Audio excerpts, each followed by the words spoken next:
আমি এখন আছি মাগুরা জেলায়। এটা হলো এই মাঠের ভিতর দিয়ে হাঁটার রাস্তা। এই দেখেন, এক পাশে পাট, এক পাশে কলা গাছ। হাঁটতে হাঁটতে সামনের দিকে যাচ্ছি।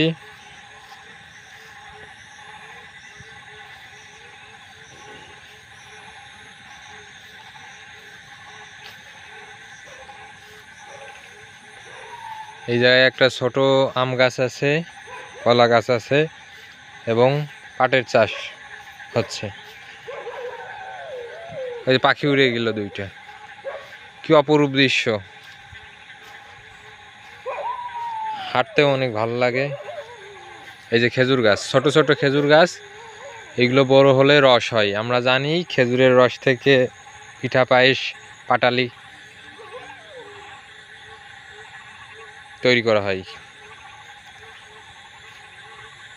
এই যে খেজুরের যে গাছের পাতা দেখতে পারতেছেন,